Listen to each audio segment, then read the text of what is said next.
MCC all India quota counselling के लिए finally information bulletin या जिसको हम काउंसलिंग ब्रोशर जो बोलते हैं वो एमसीसी की वेबसाइट पे जो है वो अपलोड हो चुका है, लाइव हो चुका है। सबसे इंपॉर्टेंट चीज यहाँ पे पेज नंबर 8 पे पूरा का पूरा flow chart for process of counselling दिया हुआ और यही सबसे इंपॉर्टेंट है, ये क्रक्स होता है पूरा इस इंफॉर्मेशन बुलेटिन का। और इस बार उन्होंने इसको बहुत बढ़िया फ्लो चार्ट में दे दिया हो, तो इसी को हम देखो समझते हैं। सबसे पहले आपका रजिस्ट्रेशन होगा www.mcc.nic.in पे रजिस्ट्रेशन, पेमेंट ऑफ फीस। अब पेमेंट दो तरह की होगी, एक रजिस्ट्रेशन के लिए और दूसरा सिक्योरिटी डिपॉजिट के लिए।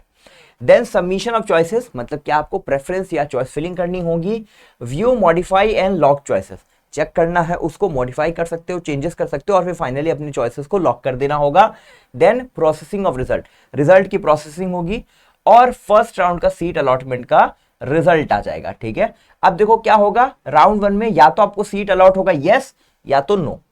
मान लो राउंड 1 में आपको सीट अलॉट नहीं हुआ, देन क्या होगा, no. After the round 1 ends fresh registration for round 2। Round 1 में सीट अलॉट नहीं हुआ, कोई बात नहीं, आप राउंड 2 के लिए डायरेक्टली एलिजिबल हो। जिन्होंने राउंड 1 में अप्लाई नहीं किया था उनके लिए फ्रेश रजिस्ट्रेशन होगा। Free exit candidates for round 1 are eligible. जिन कैंडिडेट्स को अलॉट हुआ लेकिन उन्होंने ज्वाइन नहीं किया, यानी कि फ्री एग्जिट ऑप्शन का उन्होंने इस्तेमाल किया था, उन कैंडिडेट्स को भी नेक्स्ट राउंड में जाने के लिए परमिशन है। ठीक है, already registered candidates of round 1 need not register again.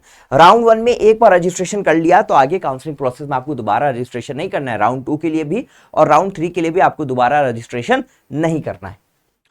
तो अब यहां से आप डायरेक्टली राउंड 2 में आ गए। या अगर मान लो आपको सीट अलॉट हुआ था, report to allotted institute, complete admission formalities, मतलब आप कॉलेज गए और वहां पे आपने कॉलेज में रिपोर्ट किया, अपने सारे डॉक्यूमेंट्स लेकर गए और आपने सारा का सारा एडमिशन प्रोसेस जो है वहां पे कंप्लीट किया।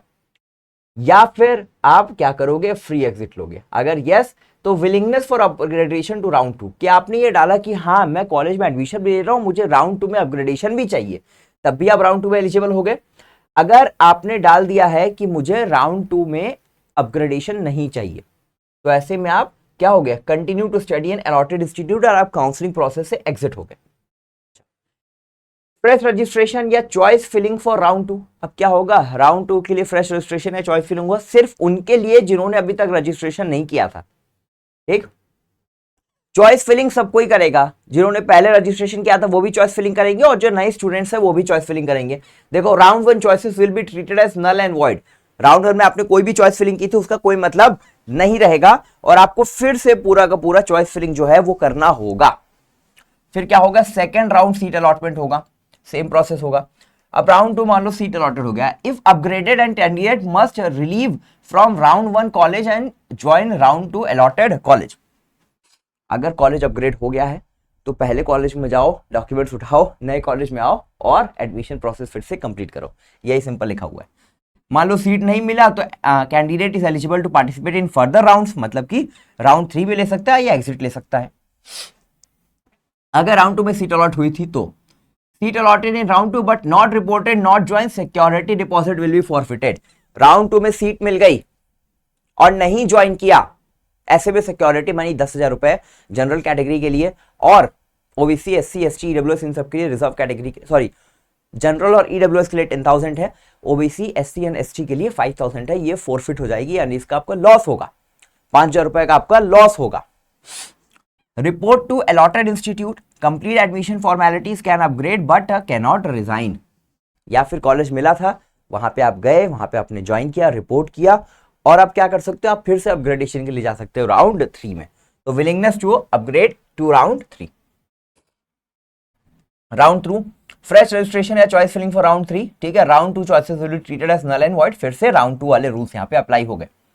अब राउंड 3 में सीट अलॉटेड, यस या नो, नहीं मिला तो एलिजिबल फॉर स्ट्रे राउंड। यहाँ पे देखो eligible for stray round, stray round में सिर्फ वही स्टूडेंट्स एलिजिबल होंगे जिनको राउंड 1, राउंड 2 और राउंड 3 पूरे काउंसलिंग प्रोसेस में जिनको कहीं पे कोई भी सीट नहीं मिली, सिर्फ वही कैंडिडेट्स स्ट्रे वैकेंसी राउंड के लिए एलिजिबल होते हैं, इस बात का ध्यान रखना। Round 3 allotted, yes, report to allotted institute, complete admission formalities. Round 3 मिल गया तो जाओ ज्वाइन करो। ठीक है, सीट अलॉटेड नॉट ज्वाइन तो एग्जिट विद फोरफिचर। सीट मिली राउंड 3 में लेकिन ज्वाइन नहीं किया, काउंसलिंग प्रोसेस से बाहर हो गए और 10,000 रुपए का लॉस भी हुआ, सिक्योरिटी मनी का लॉस भी हुआ और can not participate in further round of counselling, मतलब स्ट्रे राउंड में पार्टिसिपेट भी नहीं करने दिया जाएगा।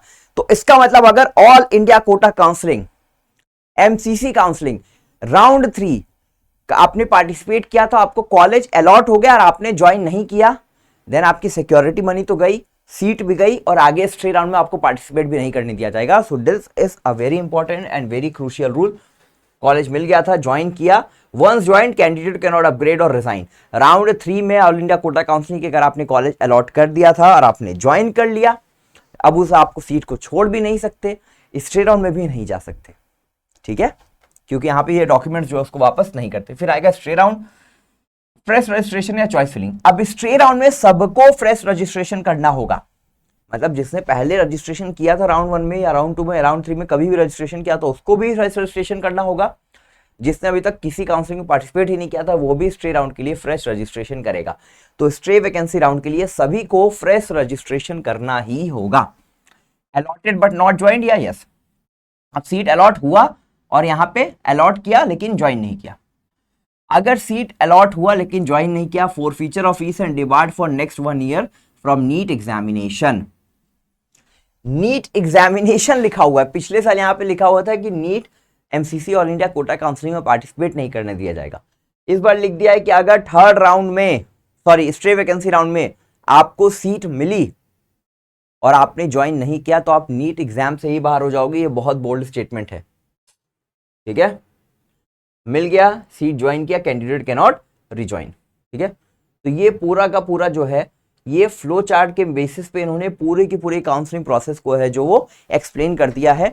बहुत इंपॉर्टेंट यहाँ पे ये समझने वाली बात है कि अगर स्ट्रे राउंड में पार्टिसिपेट किया, अलॉट हुआ, ज्वाइन नहीं किया तो नीट एग्जाम से ही बैन कर दिए जाओगे, ठीक है। तो इस बात का ध्यान रखना, ये बहुत इंपॉर्टेंट